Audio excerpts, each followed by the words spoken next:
Hey everybody, welcome back to the channel where we rank, review, trailer react, and talk about news of movies, TV shows, and games. Welcome back to Movie Master, and today we're going to be covering something new and different. This will be my movie pitch on Spider-Man. Now, as many of you know, I'm a big fan of Spider-Man. I own a mask, I have posters all around my room, and I even have a calendar up on my wall there. I'm not going to take that down, it took me a long time to put up. And this new calendar for 2022 with some pictures on the back that have Spider-Man in them. And he's even on the front cover. Now I'm going to put that for a close-up and tell me where you can see him. If you can see him on different panels. Yeah, I can see him here. But can you see can you see him in the other picture? Tell me in the comments below. So yeah. But yeah. Nonetheless, hopefully you guys have a fantastic time, and yeah. But nonetheless, let's get into it with the opening scene. Now, this will be much similar to the Spider-Man 2002 scene from the Sam Raimi films. I'm a big fan of his version of the character, Tobey Maguire's one, which he starred in the first three films, released between 2002, 4, and 7. There was supposed to be a fourth film released in 2011 that, well, due to some disagreements and creative differences between the director and Avi Arad / Sony Studios, and some script issues, he couldn't do the film and backed away from the project, with Tobey following through. So without their main lead and their big director, knowing that it wouldn't be a success, they decided instead to stop everything Raimi had done for 3 movies and basically push the reboot button. So in 2010, they announced the film would be rebooted with a whole new set of cast and characters. Mark Waid would take up the reins of a director, Andrew Garfield would take up the role of Spidey, and Emma Stone would replace Kirsten Dunst as the love interest. This time, Emma Stone will play Gwen. And those two will both star alongside each other in The Amazing Spider-Man, released in 2012, and Amazing Spider-Man 2, released in 2014. Amazing Spider-Man 1 took a more dark and grounded tone compared to the more light-hearted tone and semi-realistic feel that the Raimi films took. This one will take a more dark and grounded approach, which means it'll be more realistic and set within reality, like the Dark Knight trilogy, because that was the biggest theme back in the 2000s and early 2010s. The film sort of succeeded at that, but yeah. The story was based on the mystery of Peter Parker's parents. Peter Parker's trying to find out what happened to his mom and dad, who disappeared randomly one day and haven't been seen since. Not to mention that, Peter must now find out all he can about his dad's former business partner, Dr. Curtis Connors. And through all that, he soon becomes Spider-Man and must soon rise up to be more to defend the city and defeat the new villain, the Lizard. The film tried to take that approach, but it kind of failed at it, which is why rewrites exist on those videos. I will be doing one myself on The Amazing Spider-Man 1. Yes, there is already a video on the channel. I will be deleting that. So, yeah. But nonetheless, back onto the subject, and I don't want to talk anything else. I've already said many times on the channel about The Amazing Spider-Man 2, like Transformers 4, it's garbage, it's clustered, and it's pretty much just... yeah, unlike Tier 4, Spider-Man, The Amazing Spider-Man 2 tries to build on narrative like Iron Man 2, rather than its story. But still, Iron Man 2, even with all the clustered up plot lines, and trying to build a narrative instead of a story, still has awesome action scenes, great acting, and actually quite good character development through all the kind of mess it was in it. And it does set up the MCU quite good, so even for the tiny bit of a mess it was, it did really do development well. Plus, a lot of the fight scenes are really good. The racetrack stuff, all that. But let's save that for a ranking and a review of the film itself. Yes, I will be doing reviews on the MCU. Each phase will be done again, its own review. Now, nonetheless, let's get on with it. The opening scene will show no recapping of a movie, considering this isn't recapping anything. It'll mostly just show glimpses of Spider-Man and shots of the city. And to show glimpses of Spider-Man's glove, shots of his boot moving around, shots of him doing a backflip, and then it backs away, of a shot of him from the back, of him tilting his head, moving his head back up, and then, yeah. And the theme song that Danny Elfman made would be the one I would choose, considering I love that theme song. And Tom Holland would indeed play my Spider-Man of choice. Also, the film is set in 2010. Most of the film is set in 2010. and Peter will be 15 in the high school year. So, but nonetheless, let's continue. After the opening scene, we get my version of the Vulture's origin. It turns out that the Vulture did indeed start a small business with his business partner. I don't know his name again. But anywho, it turns out that slowly his business partner got forced out of the company. So Adrian Toomes left. His job was to clean up stuff for New York. So his first job, he started with his business partner. After that, he pretty much got a job at Oscorp and was working for them in the science division. And then after him leaving, it'll cut to a scene of him slamming through two people going through a glass door, one of them shutting the door hard behind him. It turns out to be Adrian Toomes, played by Michael Keaton, yelling at one of the other supervisors, being Spencer Smith, the senior supervisor of the company, telling them that look, they can't continue the project onward, and they basically can't continue it anymore. So the project will be now cancelled or delayed. He's asking what is the insanity of this, and as Smith walks up to the stairs, he says, I believe it's in the CEO's best interest that we cancel this project. Not only to mention that, you try and breathe the word of this to the press, we will break you. We've now got owner of your property and we can sue you. Because Oscorp does have a bunch of lawyers. So, he then tells them, pack your things, you're terminated. We'd like to kindly say that you are terminated from Oscorp. Guards escort him out. And so they do, and they take him out. Not like they don't kill him, they just escort him out, and then later on it cut back to it would fade away to a door of a barn, and then it would show what's inside it, and show Adrian Toomes working on something. And as he's tweaking at it, he has something on his arm, and then he takes it and slams it through a piece of wood, and then takes it and punches it through a hole in the wall, and it finally starts working. So he slams it against a piece of wood, and then slams it against a rock and creates a crack. And as it cracks. He then takes the thing and he starts to work on it, and soon he makes it spike up and slashes the screen, and the screen cuts to black. We then hear somebody talking in the distance, and it turns out to be Uncle Ben, played by Martin Sheen. Well, maybe. But anywho, Uncle Ben would tell Peter it's time to get up. Actually, might make Uncle Ben be played by Seth Rogen. It would be a unique take, but nonetheless, either I don't know. Uncle Ben, played by Martin Sheen, would be telling Peter to wake up. And so Peter would wake up, and Uncle Ben would tell him he can't fool him anymore. He's not. Nonetheless, they go back downstairs, and Peter eats some of Aunt May's wheat cakes. While he's eating them, Uncle Ben's telling Aunt May to not make him too big. He can barely wrestle him anymore. So nonetheless, later on, it cuts to a shot of Uncle Ben driving Peter to school, and when he does, he drops him off, and it's in the same kind of car that Uncle Ben owned in the Sam Raimi trilogy. I found that car cool and iconic looking, and it was such a cool vehicle. After dropping Peter off, Peter walks into school and gets bumped in by Flash and some of his jockeys, and one of the jockeys, Josh, throws a ball in the back of his head, and then laugh as they walk away. As he walks past Liz Allen, and then one of his friends, Ned Leeds, comes up to him and say, "Hello, hey, how you doing?" And they talk a bit, which shows that they have a bit of a friendship established. Ned is not really big friends, considering Ned from time to time isn't always available. Ned tells him that he's gotta go to English. You'll see him later.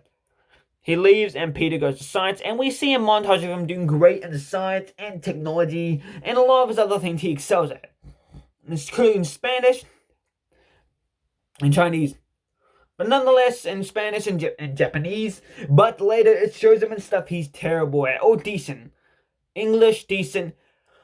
Now PE, this shows him being bad and shows Flash at the height of his abilities. It shows him that he has a possible scholarship to a much more A college. Nonetheless, after that, we see a shot of Peter leaving the locker rooms and leaving the rooms and getting smacked on the head by Flash and getting pushed by one of them, and getting shrugged and getting shoulder and getting smacked in the shoulder by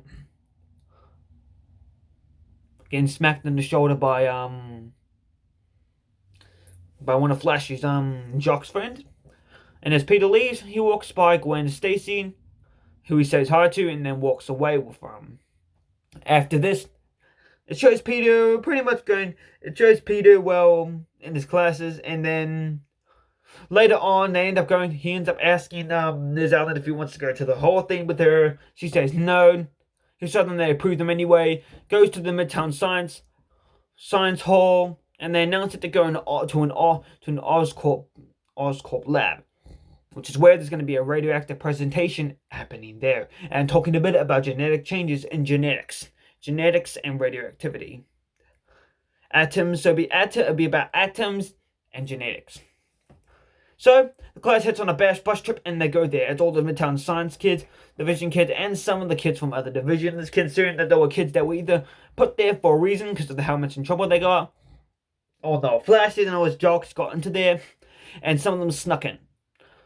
We then later cut to shots of Peter walking around in the flat, and the jocks keep bumping into him, and when they're near it, they bump into him, and Gwen sees them and looks over at Peter in pity, and tells Flash to. And when Flash is about to turn around after Peter calls him Eugene a jerk, he says, "Eugene, you're a jerk."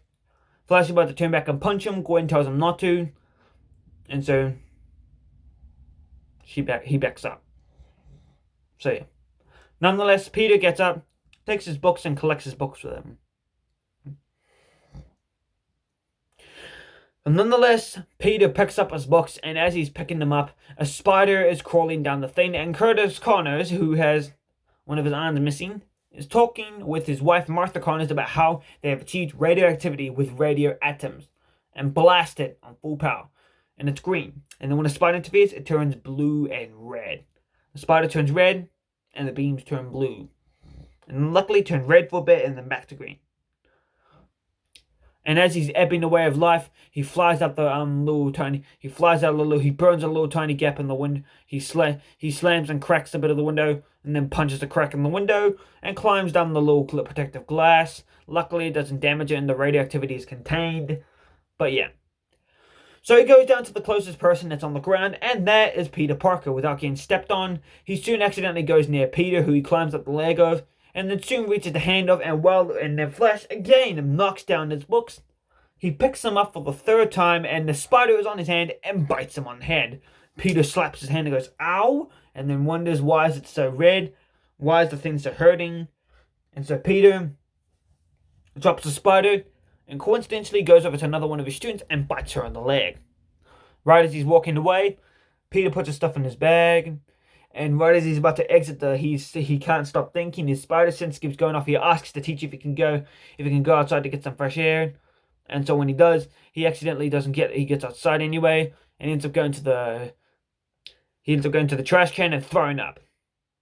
He ends up starting to burn red hot, and then goes back into the Oscorp area, takes a shower, tries to wash himself off, and then takes off a bit of his clothes by accident, and he gets them back on, is able to get outside, and his head can't stop thinking, and when he runs, he jumps over a car. And after that, well, it'll pretty much cut back to Peter going home to get some sleep. And while he's sleeping, he'll start dreaming and can't get up, and then jump from his covers, jump out from his bed, and land on the roof in a cool spider pose like he does on the train when he's in The Amazing Spider-Man when he first discovers his powers. He then drops down and lands on the floor, and Uncle Ben talks to him. After that, we cut to the next scene where Peter then wakes up and goes to school and fights with Flash and breaks his wrist. And embarrasses him. He embarrasses him and injures him. And gives him a black eye. Next, Peter enters a wrestling match and pretty much wins the match and wins. And then it shows a montage of him winning about several more matches. You'll show him winning about 5 more matches. And before he was actually trying out costumes. One costume he had was a costume he threw together was a reference to the original one he wore in Amazing Fantasy. He did that for his first match, but he realized it was terrible. He had to get a more colorful one.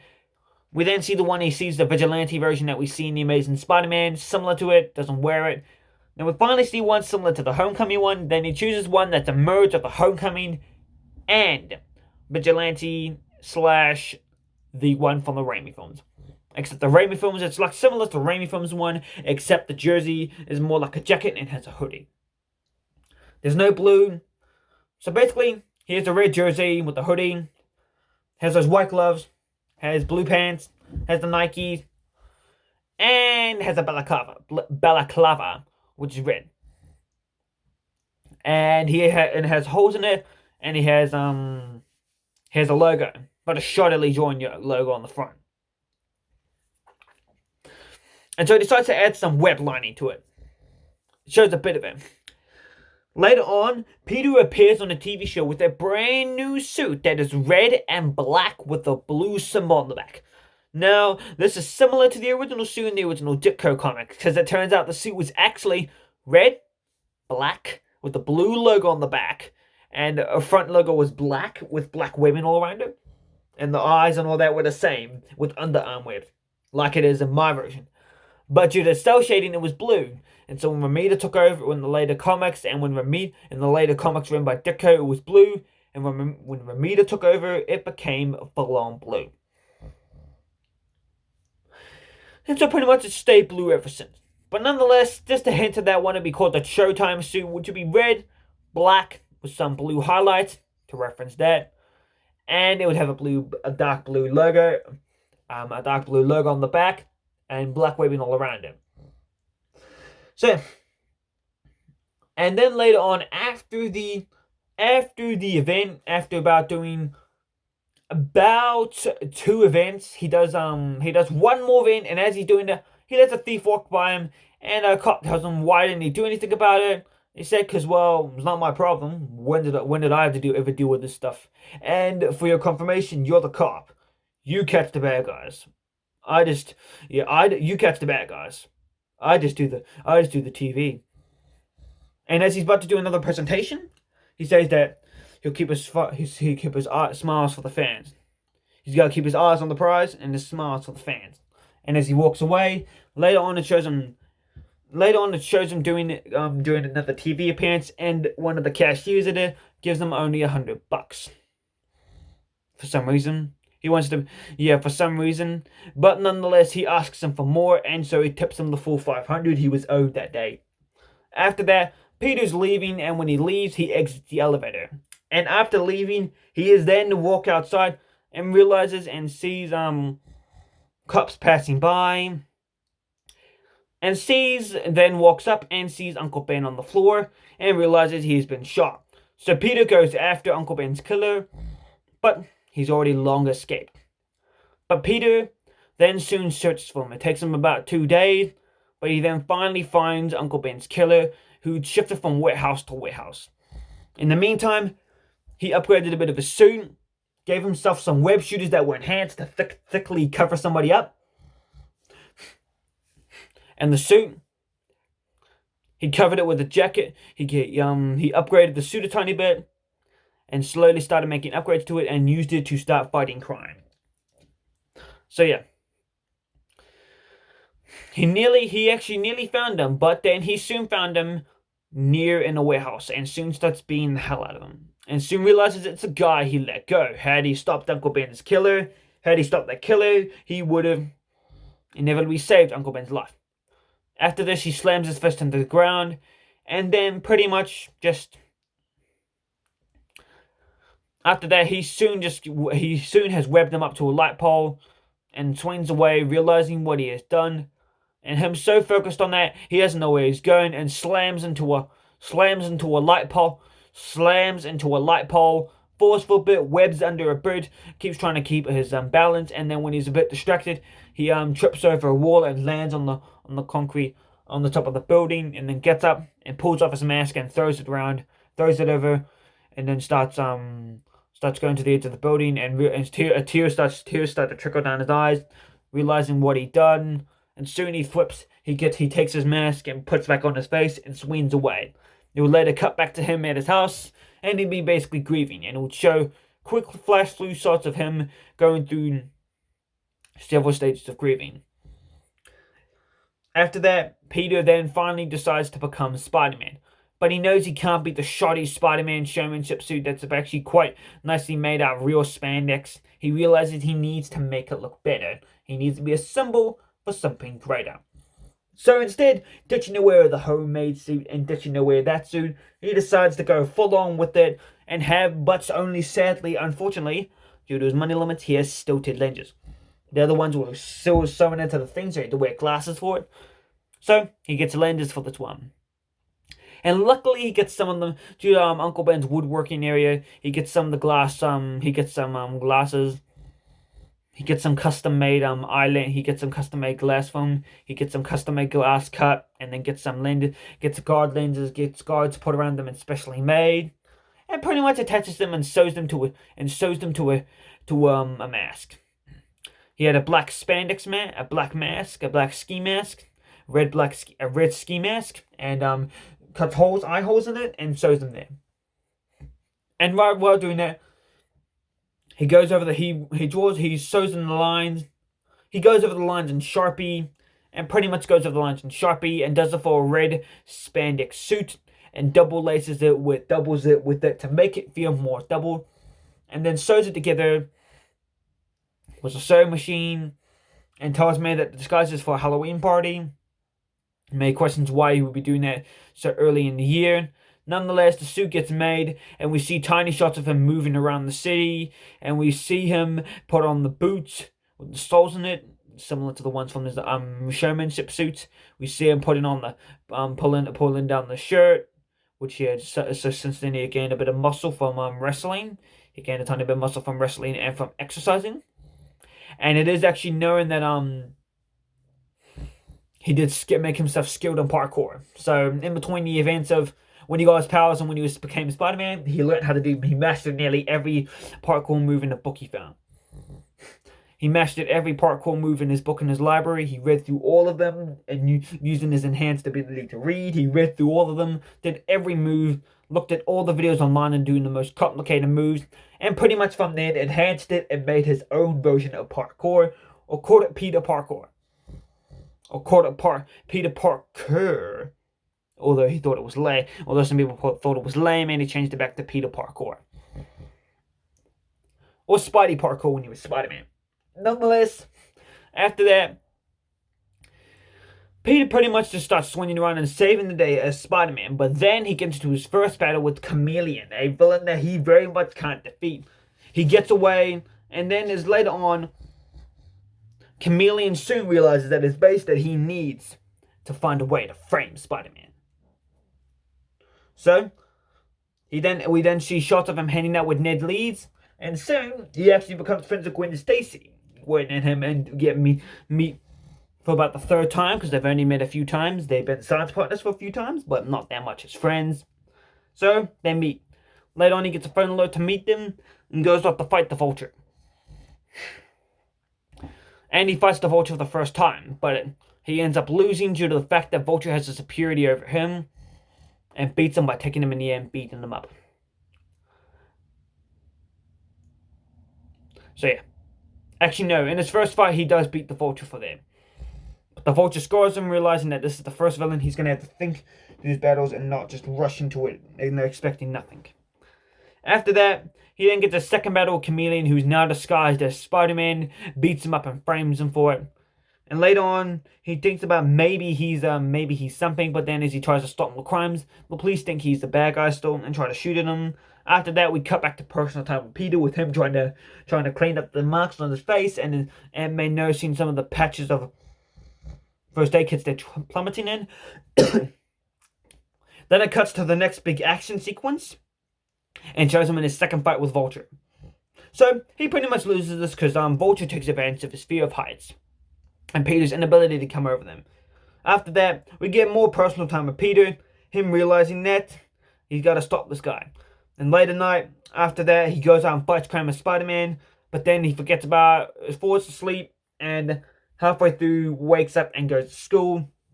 And after school, he gets some more personal time with Peter after school, and he realizes how he can overcome this if he uses that confidence within himself.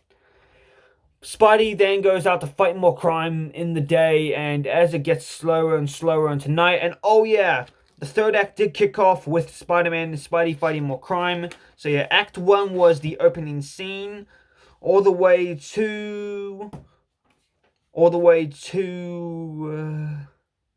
scene 8, when Peter's grieving over Uncle Ben's death. And then Act 2 starts from scene 9, where Peter becomes Spider-Man, and ends at scene It's scene 12. It's scene 12. And then starts with scene 13, which has Act 3. After that, well, yeah. Nonetheless, after that, after more, personal time with Peter, we then get back to Spidey fighting more crime. Where after that, it cuts to a midday shot, more an afternoon shot, and then after that, he realizes what he needs to do and goes back out to fight more crime and goes all the way to Chameleon. And once he does, he defeats the Chameleon. The same way he does in the comics by when the Chameleon tries to disguise himself as a police officer, Spider-Man defeats him. After that, we get some more personal time with Peter, gearing up to go fight the Vulture. Peter realizes what he has to do, and after Chameleon reveals his plan, he goes to the police station one more time, talks to Captain Stacy, and Chameleon reveals his plan to him. After this, we then get the final battle with the Chameleon. So the battle starts up pretty simple. We get a first-person shot of Spider-Man swinging to the city, swinging to Oscorp Tower. He runs up the wall, jumps up to the top of the building, leaps off and thwips a web to go down, to slowly lower downwards and hover behind Vulture, and lower behind the window where Vulture smashed in through, and they get through a fight, which throws them slowing themselves through several different floors. They take their fight from the 15th highest, from the 16th highest floor, and go all the way down to lower floors. They go through 5 floors, and then slam through desks, blow up, destroy, decimate nearly 1 floor. Luckily, Spider-Man's able to keep it afloat. They battle, they continue smacking each other around. And pretty much, yeah. Later on, he nearly gets on them and rides them like a surfboard, and soon they smash through a window. This is in POV shot, or first person. Spidey then rips the pole and Vulture's top area of the backpack and takes wire and rips it out, and pulls apart a wire. He then tosses them to the side and soon takes a leap and leaps off the suit. And as he's doing it, one of his web shooters is sort of not really functioning, so he thwips the web, and as he's landing, he does a cool pose and he looks into the window.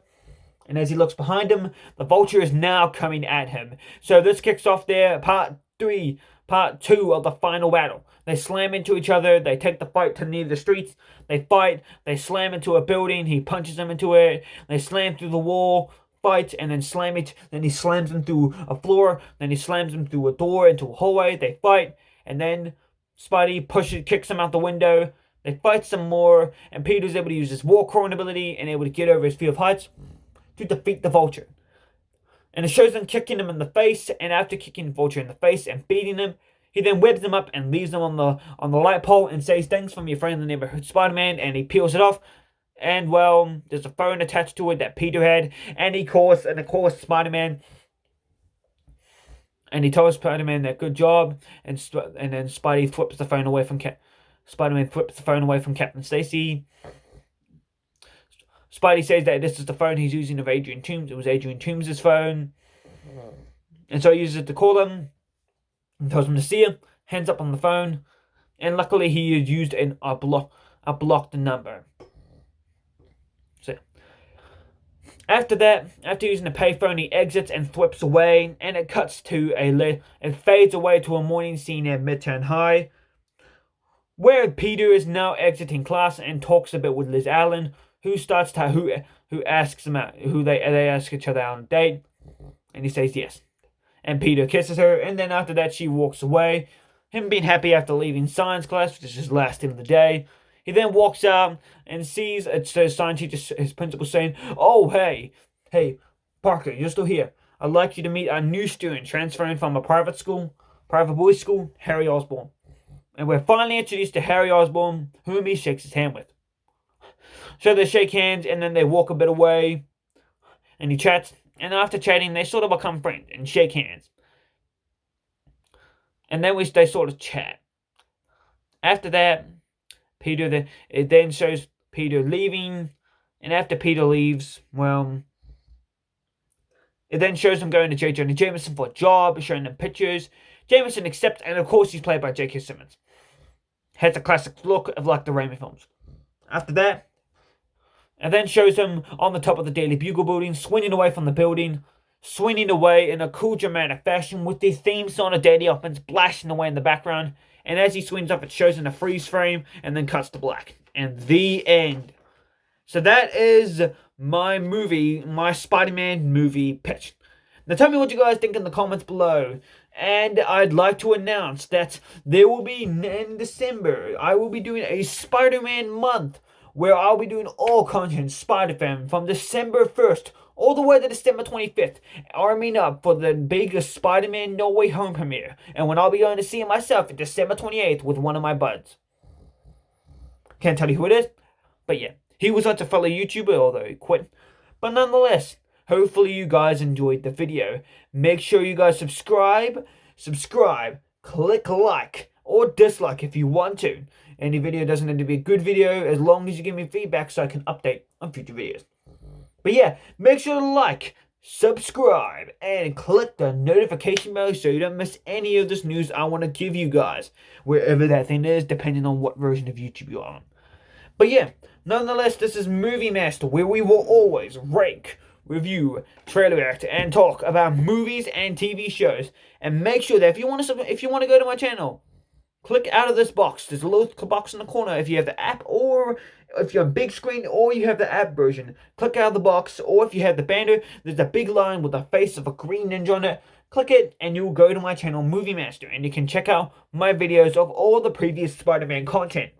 Don't be worried, I will be making a Spider-Man playlist by the start of December. I would have created a Spider-Man list. Now, the videos you guys will be seeing, I'll be doing a review for all 3 seasons of Cobra Kai.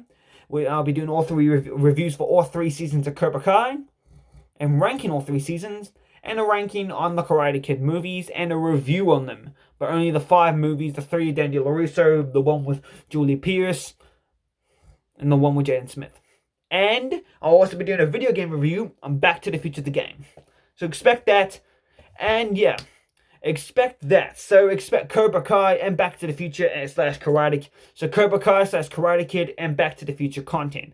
Expect that on the channel. Nonetheless, see you guys next time. And make sure, this was Movie Master, where we rank, review, trailer react, and talk news about movies, TV shows, and games. Bye bye everybody.